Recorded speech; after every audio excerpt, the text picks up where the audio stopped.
বিসমিল্লাহির রহমানির রহিম। প্রিয় স্টুডেন্ট, আশা করি তোমরা সবাই ভালোই আছো। তো আজকে আমি আর একটা নতুন টপিকস নিয়ে তোমাদের মাঝে হাজির হয়েছি। তো আজকে আমার যে টপিকস, এটা আসলে অনার্সের জন্য, যারা অনার্স ফার্স্ট ইয়ারে অ্যাকাউন্টিং, ম্যানেজমেন্ট, ফিনান্সে পড়ে, অথবা ইকোনমিক্সে যারা সেকেন্ড ইয়ারে পড়ে, তাদের জন্য মূলত এই লেকচারটা আমি নিয়ে এসেছি বেসিক অ্যাকাউন্টিং বা প্রিন্সিপাল অফ অ্যাকাউন্টিং থেকে। তো আজকে মূলত আমরা করব জার্নাল এন্ট্রিজ। তো জার্নাল এন্ট্রিজ করার আগে আমাদের ডেবিট ক্রেডিট নির্ণয়ের যে সূত্র, rules for determination debit and credit, এটা আমাদের জানতে হবে। তো আমরা মডার্ন যে রুলস সেটা জানবো। তো modern রুলসে there are 5 kinds of accounts. There are assets, liabilities, income, expenses and honor security. Asset হলো সম্পদ।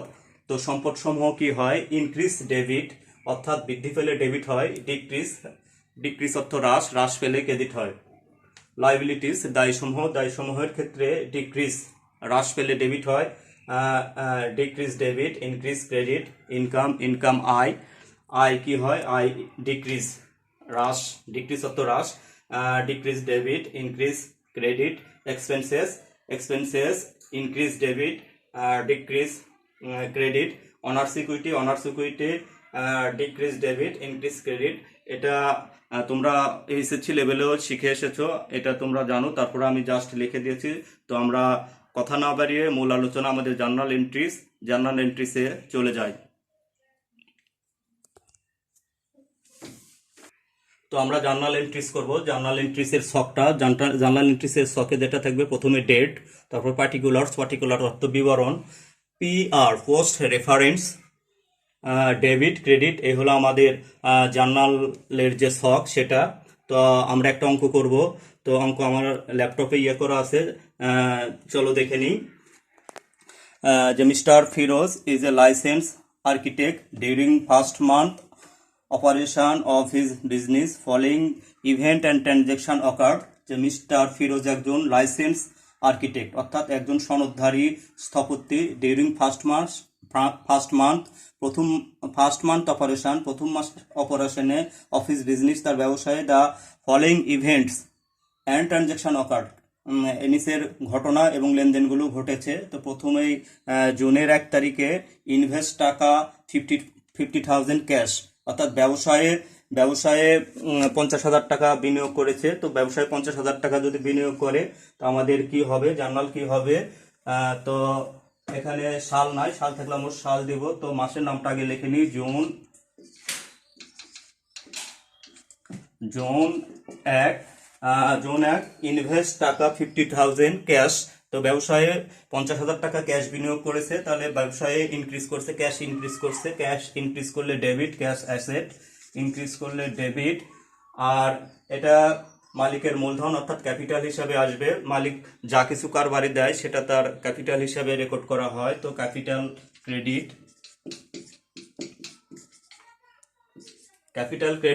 ডেবিট ক্রেডিট এখানে লিখলেও লেখা যায়, না লিখলেও সমস্যা নাই। আমরা ডেবিট থেকে ক্রেডিট হাফ ইঞ্চি সরিয়ে লিখবো, তাহলেই হবে। তো টাকা ছিল 50,000।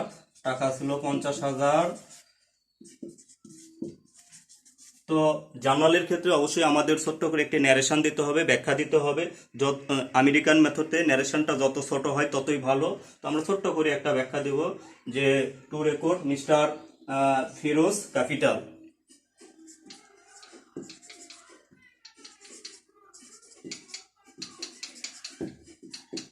মিস্টার ফিরোজ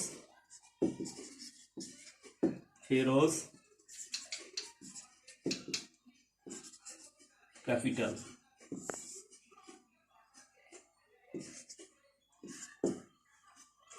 তো আমরা দ্বিতীয় যে ট্রানজেকশন সেখানে চলে যাই। দ্বিতীয় ট্রানজেকশনে বলা আছে paid office rent for the month, paid office rent for the month টাকা 2,000, অর্থাৎ চলতি মাসের ভাড়া দেওয়া হয়েছে। তো চলতি মাসের যদি ভাড়া দেওয়া হয়, সেটা paid office rent for the month টাকা 2,000, চলতি মাসের ভাড়া দেওয়া হয়েছে। চলতি মাসের ভাড়া দিলে সেটা expenses.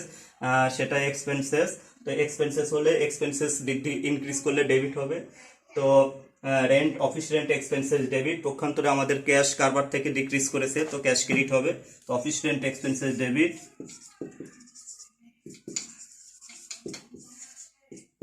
Expenses debit, cash credit. আমাদের টাকা ছিল 2000, টাকা ছিল 2000। তো আবার ছোট্ট করে ব্যাখ্যা দিয়ে দেব, to record office rent expenses. তৃতীয় নম্বর যে এন্ট্রিটা রয়েছে 3 তারিখে, সেটা purchase architectural supplies on account, purchase architectural supplies on account from Dhaka company, purchase architectural supplies on account from Dhaka company, অর্থাৎ ঢাকা কোম্পানির কাছ থেকে আমরা আর্কিটেকচারাল যে সাপ্লাই সেটা বাকিতে ক্রয় করেছি। তো বাকি আমাদের কারবারি সম্পদ বৃদ্ধি পেয়েছে, অ্যাসেট বৃদ্ধি পেয়েছে, অর্থাৎ আর্কিটেকচারাল যে সাপ্লাইজ বৃদ্ধি পেয়েছে। আর আমাদের পক্ষান্তরে দায় বৃদ্ধি পেয়েছে। তো আমরা লিখবো যে supplies debit, accounts payable credit. Supplies debit,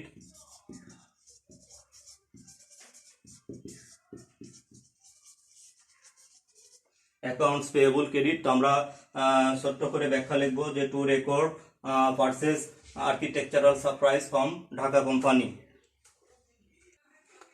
ব্যাখ্যাটা লিখবো to record purchase architectural supplies on account, অর্থাৎ আমরা বাকিতে আর্কিটেকচারাল সাপ্লাইজ ক্রয় করেছি। তো আমাদের এখানে জায়গা শর্ত, তবে আমরা যদি কোম্পানির নামটা পাশে লিখে দিই তাহলে আরো ভালো হয়। তো আমরা যাই হোক, এরপরে আমরা 10 নম্বর এন্ট্রিতে চলে যাই। Complete blueprint on carport and build client 3000 for service, অর্থাৎ আমরা একটা ব্লু প্রিন্ট কাজ করে দিয়েছি। ব্লু প্রিন্ট কাজ করে দিয়ে 3000 টাকা বিল করা হয়েছে। তবে বিলটা এখনো পাওয়া যায় না, আমরা ভবিষ্যতে পাবো।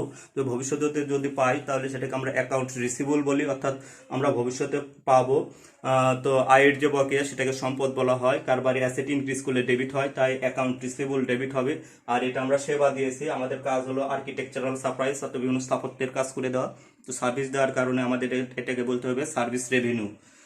তো তাহলে 10 তারিখের যে জার্নালটা হবে, 10 তারিখের যে জার্নালটা হবে সেটা হইতেছে account receivable debit, service revenue credit.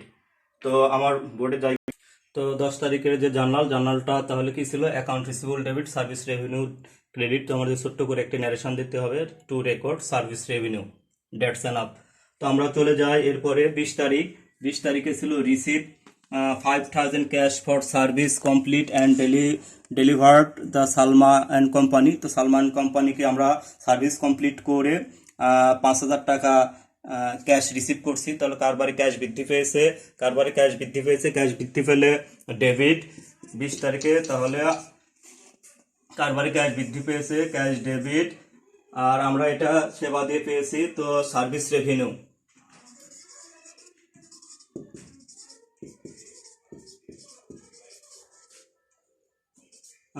টাকা ছিল 20 তারিখে, টাকা ছিল 5000 টাকা। 20 তারিখে টাকা ছিল 5000 টাকা। তো আমি আবারও বলতেছি, 20 তারিখ রিসিভ টাকা 5000 cash for service completed and delivered two Salma company, অর্থাৎ সালমা কোম্পানির আমরা সার্ভিস কমপ্লিট করে দিয়েছি, দিয়ে 5000 টাকা নগদে পেয়েছি, ক্যাশ রিসিভ করছি। তো ক্যাশ রিসিভ করলে কারবারে ক্যাশ ইনক্রিজ করছে, তাই ক্যাশ ডেবিট। কি বাবদ পেয়েছি? সার্ভিস রেভিনিউ, তাই সার্ভিস রেভিনিউ ক্রেডিট। তো সার্ভিস রেভিনিউ ক্রেডিট। তো আমরা ছোট্ট করে একই ন্যারেশন লিখবো, টু রেকর্ড 30 তারিখে যে লেনদেনটা ছিল paid secretary receptionist for the month, অর্থাৎ সেক্রেটারি যে রিসিপশন ছিল তাকে আমরা চলতি মাসের বেতন দিয়েছি। তো এটা তাহলে জার্নাল কি হবে? এটা একটা এক্সপেন্সেস, স্যালারি এক্সপেন্সেস। পক্ষান্তরে কারবার থেকে ক্যাশ ডিক্রিজ করছে, তো যার কারণে জার্নালটা হবে salaries expenses,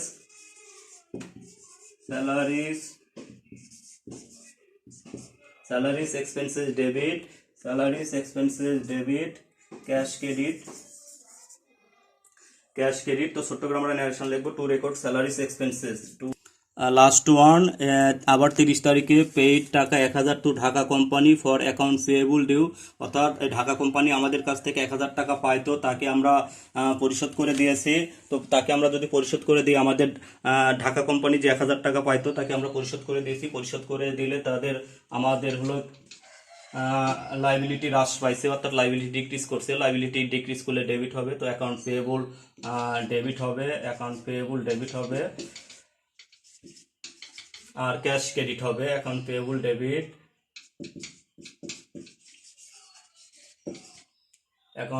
debit, cash credit. আমরা নামটা লিখতে পারি ঢাকা কোম্পানি। তো এখানে ছোট্ট করে নারেশন দেব, to record cash paid to account payable. তো ন্যারেশনটা হয়েছে to record cash paid to Dhaka company বা cash paid to accounts payable.